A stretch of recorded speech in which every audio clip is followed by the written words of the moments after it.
Hello guys, random points में आज आपका स्वागत है।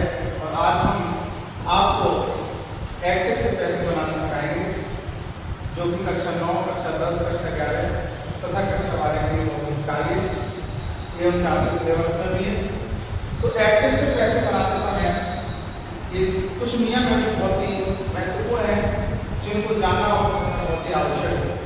पहला नियम है, एक्टिव से पैसे बनाते समय हम सब्जेक्ट को ऑब्जेक्ट तथा ऑब्जेक्ट को सब्जेक्ट बना देते हैं। दूसरा नियम है कि मेन वर्ब की यानी मुख्य क्रिया की सदैव तृतीय अवस्था आती है। यानी जब हम पैसे बनाते हैं तो मुख्य क्रिया की सदैव कौन सी अवस्था लगाते हैं? तीसरी अवस्था लगाते हैं, यानी कि थर्ड फॉर्म का प्रयोग करते हैं। जब न्यू ऑब्जेक्ट और न्यू ऑब्जेक्ट से पहले हम बाय का प्रयोग करते हैं। सब्जेक्ट को ऑब्जेक्ट में बदलना, ये टेबल है। जैसे ये सभी सब्जेक्ट है, हमारा ऑब्जेक्ट क्या होता है? ये होता है।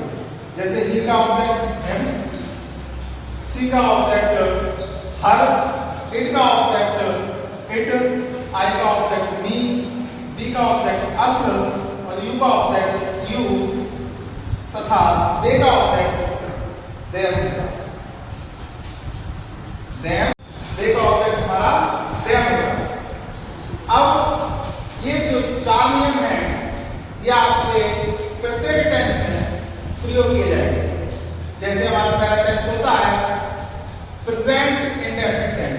प्रेजेंट इंडेफिनिट टेंस का जब हम पैसे बनाते हैं तो इस काल का पैसे बनाते समय हम हेल्पिंग वर्ब के रूप में इज एम आर का प्रयोग करते हैं। अब हम प्रेजेंट इंडेफिनिट को पहचानेंगे कैसे कि हमारा वाक्य प्रेजेंट इंडेफिनिट क्या है।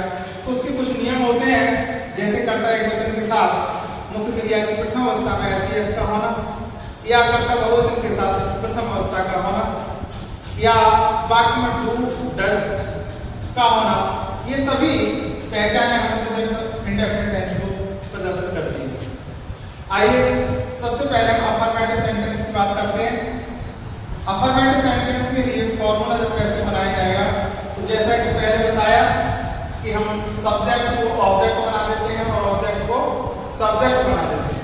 तो सबसे पहले हमारा पैसिव वॉइस बनाते समय न्यू सब्जेक्ट, उसके बाद एचवी का मतलब हेल्पिंग वर्ब जो सब्जेक्ट के अनुसार इज एम आर का प्रयोग होगा। उसके बाद third form of the verb यानी क्रिया की तृतीय अवस्था, और तृतीय अवस्था लगाने के बाद हम न्यू ऑब्जेक्ट से पहले, किससे पहले? न्यू ऑब्जेक्ट से पहले बाय का प्रयोग करते हैं। उसके बाद न्यू ऑब्जेक्ट और अदर लास्ट में फुल स्टॉप। जैसे ही राइट्स लेटर। अब सबसे पहले बात को बनाने से पहले हमें समझना होगा कि ये किस टेंस का बात है। तो जैसा कि मैंने बताया कि सब्जेक्ट जब सिंगुलर होगा तो मुख्य क्रिया की प्रथम अवस्था में एस या एस मिलेगी। तो देखिए ये हमारा सिंगुलर सब्जेक्ट है और इसके साथ हमारे एस लगी हुई है। तो इसका मतलब ये कौन सा टेंस हो गया? Present indefinite. अब हमने बताया कि पहला नियम था हमारा सब्जेक्ट को ऑब्जेक्ट, ऑब्जेक्ट को सब्जेक्ट में बदल देते हैं। तो देखिए हमारा सबसे पहले जो हमारा वाक्य में अफर्मेटिव में सबसे पहले हमें मिलता है सब्जेक्ट। ये हमारा सब्जेक्ट है और सब्जेक्ट के बाद हमें मिलती है वर्ब यानी क्रिया, और क्रिया के बाद हमें होता है ऑब्जेक्ट, जिसे हिंदी में कहते हैं कर्म। अब हम सब्जेक्ट को ऑब्जेक्ट और ऑब्जेक्ट को सब्जेक्ट में बदलेंगे। जब बदलते हैं तो हम एक दूसरे के स्थान को बदल देंगे। जब लेटर हमारा ही लेटर हमारा ही के स्थान पर आ जाएगा और ही ऑब्जेक्ट के रूप में बाय ही बन जाएगा, तो हमारा सब्जेक्ट का परिवर्तन हो जाएगा। जैसे हमने सब्जेक्ट लिया ए लेटर और ए लेटर के अनुसार हेल्पिंग वर्ब एक वचन में क्या लगेगी? इज, और इसके साथ हमारा राइट की फॉर्म होती है रिटन। तो रिटन बाय और ही का ऑब्जेक्ट क्या होता है? ही का ऑब्जेक्ट होता है हिम। तो न्यू ऑब्जेक्ट से पहले बताया, हम न्यू ऑब्जेक्ट से पहले हम क्या लगा देते हैं? बाय का प्रयोग करते हैं। तो बाय हिम, अर्थात जो पैसे बनेगा ही राइट से लेटर का, तो क्या बनेगा? A letter is written by him। Interrogative में आपको प्रेजेंट इंडेफिनिट में